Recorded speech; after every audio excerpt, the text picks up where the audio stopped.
1盆虾2盆虾，3盆虾。哎呀，给你们带了10几年了，还是头一回做这么富裕的菜呀！哎，不会拿了我私房钱吧？好啊，姐夫，你竟然背着我姐藏私房钱，我要告我姐去！哎，你小子，等你结婚你就知道了。不老实。笑什么笑？今天啊，你们算是有口福了，给你们做一个蒜蓉芥末螺丝虾，干活去，干活去！这一天天的。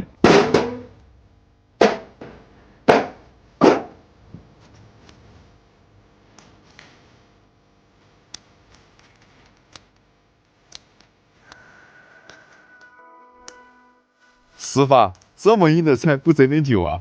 你过年不说了好久吗？这生出来。哎，那时候这是人口福年过节吃的。做这个蒜蓉螺丝虾，一定要拿这个纸皮揉蒜才是，又香又浓郁。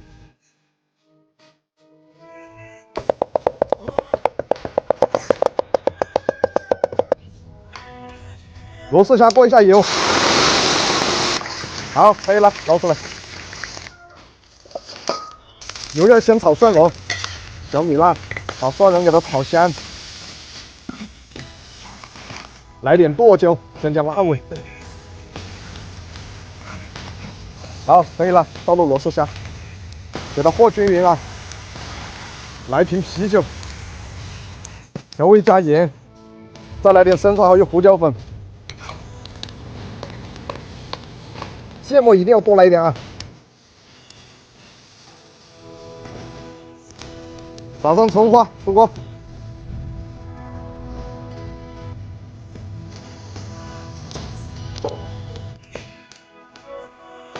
哇塞，这蒜香味也太浓郁了吧！今天直接实现螺丝虾自由，这话看着多得劲啊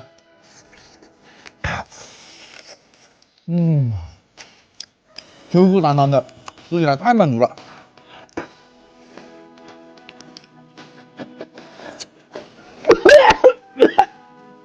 姐夫，你还说芥末没搞散吧？直通天灵盖。晚点吃了，又没人给你讲这么多。算了，我这里也有蒜蓉虾尾酱。你这个倒是方便，壳都给你剥好了。